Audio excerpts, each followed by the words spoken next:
Hello everyone, again this is Amber with Amber Poetry and Song, coming to you with some more of the Esther series, giving glory, honor, and praise to the Most High God. And this topic is He prepares a table in the presence of my enemies, of the Esther series. And so I'm just going to get right into it.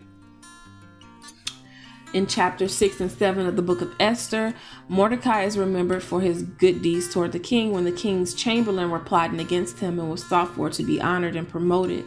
While the enemy is busy plotting against you, the Lord will take a situation that is meant for bad and make it good. We see that here between Mordecai and Haman. The same person that the enemy was using to try to destroy Mordecai was the same person the Lord used to promote him. Isn't that something? We see that in Esther chapter 6 through 10.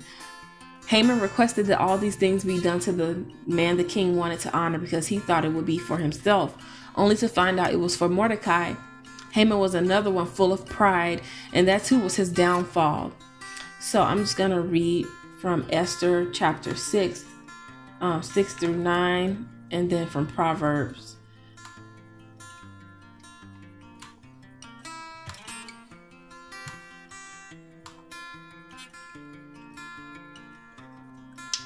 So, 6 through 10 says, So Haman came in, and the king said unto him, What shall be done unto the man whom the king delighteth to honor? Now Haman thought in his heart, To whom would the king delight to do honor more than to myself? And Haman answered the king, For the man whom the king delighteth to honor, let the royal apparel be brought, which the king useth to wear, and the horse that the king rideth upon, and the crown royal which is set upon his head. And let his apparel and horse be delivered to the hand of one of the king's most noble princes, that they may array the man with all whom the king delighteth to honor, and bring him on horseback through the street of the city, and proclaim before him, Thus shall it be done to the man whom the king delighteth to honor. Then the king said to Haman, Make haste and take the apparel and the horse, as thou hast said, and do even so to Mordecai the Jew, that sitteth at the king's gate. Let nothing fail of all that thou hast spoken. So we see the things he's requested for himself actually being given to Mordecai. And I'm going to read from Proverbs. Next, chapter 16, verse 18. Proverbs 16.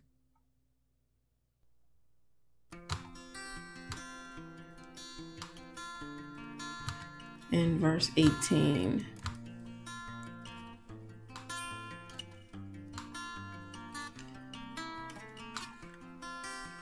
It reads, Pride goeth before destruction, and a haughty spirit before a fall.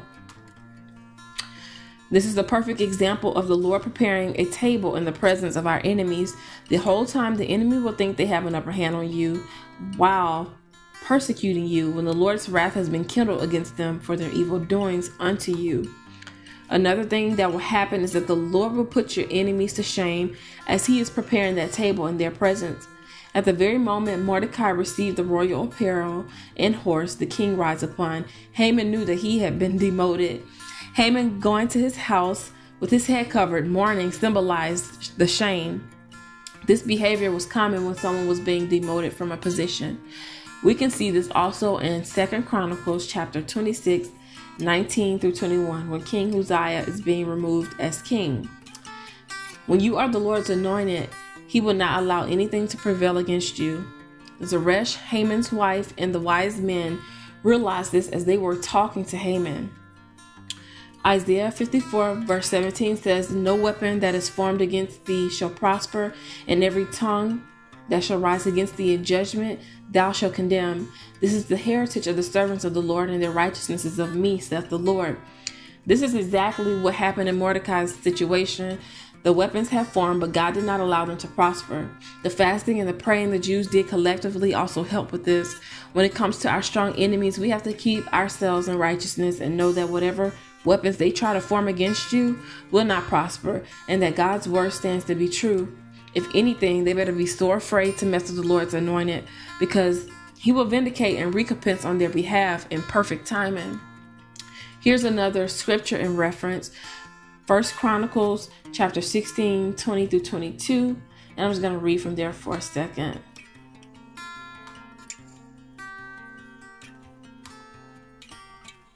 First Chronicles chapter 16.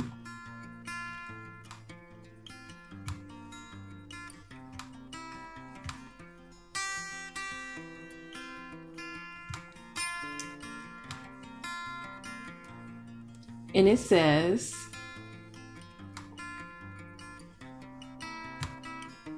and when they went from nation to nation and from one kingdom to another people, he suffered no man to do them wrong. Yet he reproved kings for their sake, saying, touch not mine anointed, and do my prophets no harm. And I'm going to stop at verse 22. Yeah. But that's something to think about for those who try to plot wickedness against a child of God. Haman comes to the banquet, and Queen Esther makes her request that her life and the rest of the Jews' lives be spared. When the king asks who is behind this, she tells him that wicked Haman. Notice how his favor with the king was removed at the moment Mordecai was crowned and promoted. Haman wanted Esther to show mercy on him when he wouldn't show mercy unto Mordecai and the Jews, even when favor was shown to him when he first came to the banquet, being that Esther knew of his plot against Mordecai and the Jews. Isaiah 26 verse 10 says, let favor be shown to the wicked, yet will he not learn righteousness. In the land of uprightness will he deal unjustly, and will not behold the majesty of the Lord. There are some people that no matter what you do or how kind you are to them, they still have evil set out in their hearts toward you to bring harm, persecution, or oppression to you, and who gladly will operate in deceit in all their dealings. These are the kind of people Isaiah chapter 26 is talking about. Anyhow, the pit that he dug for Mordecai ended up being the one he fell into and was hung on the gallows instead. The king's wrath was pacified afterwards. This tells me that the Lord's wrath will not be pacified until he deals with our enemies who plot against us. These are things the Lord hates, and anyone who operates like this will be dealt with eventually. And I just have a few scriptures to read. Ecclesiastes chapter 8, verse 11 says,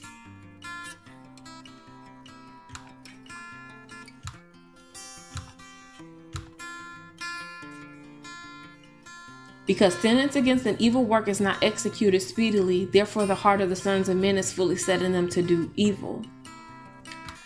The next reference scripture I have is Proverbs 6, chapter 6, verses 12 through 15.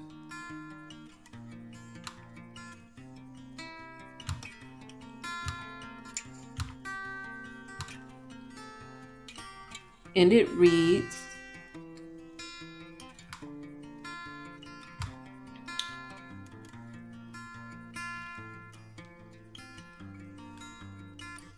a naughty person, a wicked man, walketh with a froward mouth.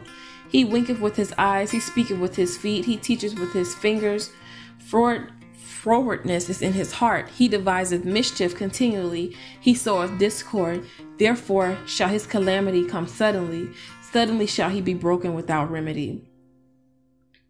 And I'm just going to go a little bit further into the next couple of verses. It says, these 6 things doth the Lord hate.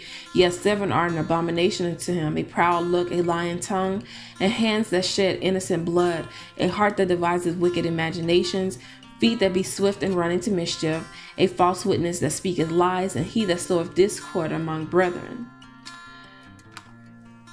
And then I think I read all of them. Yeah, that was all the scriptures. And so I pray that this was edifying for someone. And if it was, I ask that you please share it and stay tuned for the next, the continuation of this Esther series. So peace and blessings to you, and goodbye.